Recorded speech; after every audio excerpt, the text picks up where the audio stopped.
Bismillahirrahmanirrahim. Assalamualaikum warahmatullahi wabarakatuh. Masih bersama karduk.com.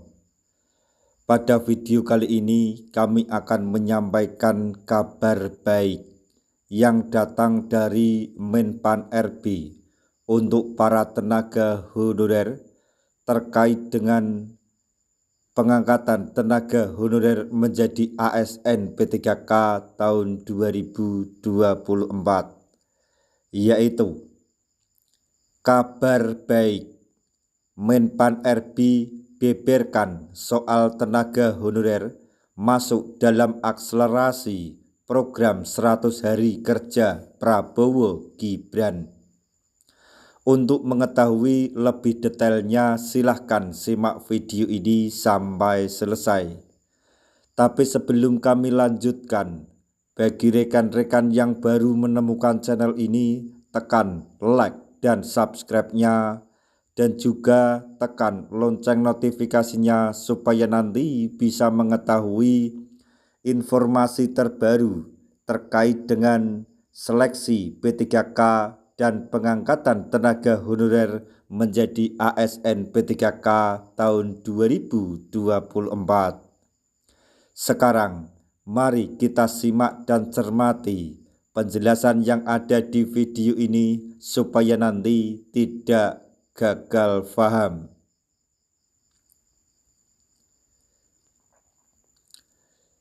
Di masa pemerintahan Prabowo Subianto dan Gibran Rakabuming Raka, program 100 hari kerja terus menjadi sorotan.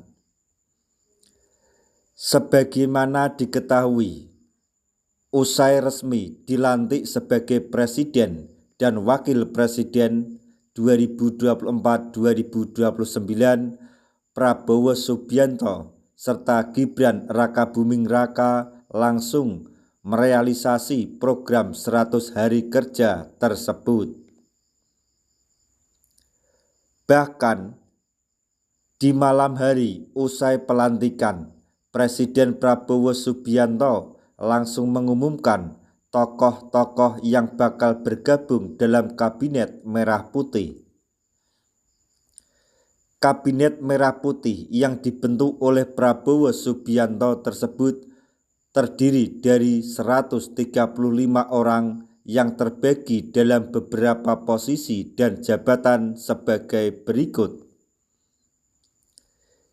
yaitu Menteri 948 orang, Wakil Menteri 955 orang, Lembaga Negara setingkat Menteri 5 orang, Utusan Khusus Presiden 7 orang, Penasihat Presiden 7 orang, Staf Khusus atau Staf sus 1 orang, Wakil Kepala Staf Kepresidenan 1 orang, 6 badan berisi 11 orang.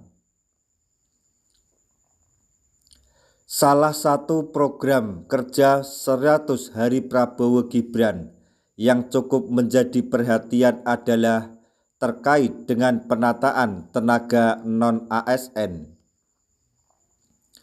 Tentunya ini menjadi kabar yang cukup menggembirakan bagi masyarakat, khususnya yang berstatus sebagai tenaga honorer atau non-ASN.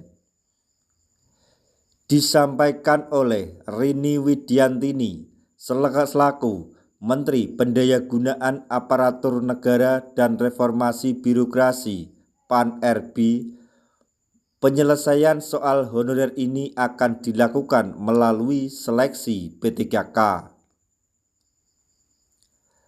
Adapun penyelesaian tenaga non-ASN dilakukan lewat mekanisme seleksi P3K, ungkapnya saat dirinya usai menghadiri sidang Kabinet Paripurna pada hari Rabu tanggal 6 November 2024. Lalu dikutip dari laman resmi menpan.go.id.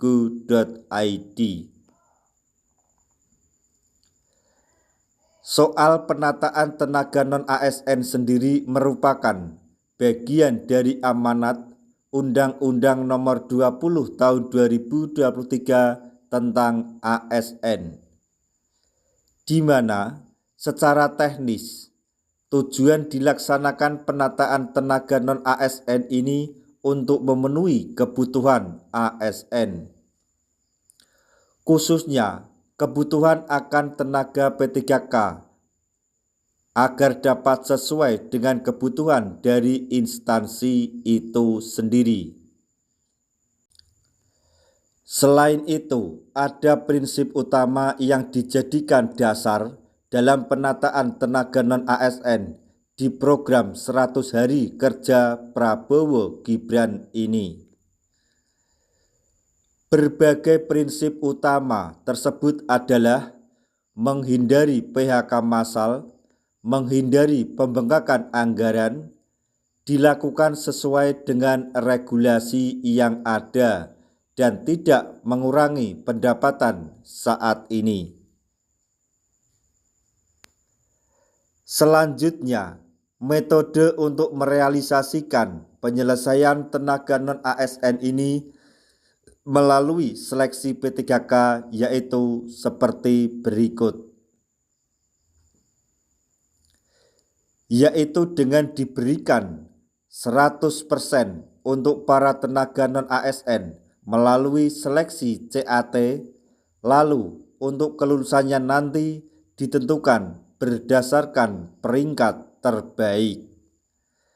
Semoga apa yang dicita-citakan atau yang disampaikan oleh Pak Prabowo Gibran, yaitu mengenai 100 program kerja Prabowo Gibran tercapai, sehingga nasib para tenaga honorer di seluruh Indonesia mendapatkan kepastian status, yaitu menjadi ASN.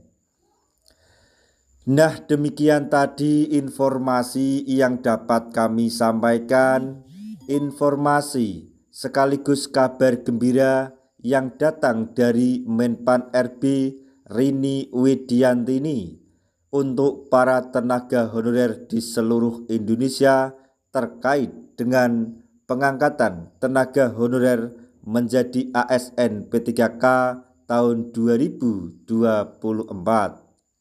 yaitu kabar baik, Menpan RB telah membeberkan soal tenaga honorer masuk dalam akselerasi program 100 hari kerja Prabowo Gibran. Semoga informasi ini dapat bermanfaat bagi rekan-rekan tenaga honorer semuanya. Di akhir video kami mengucapkan banyak terima kasih. Wassalamualaikum warahmatullahi wabarakatuh.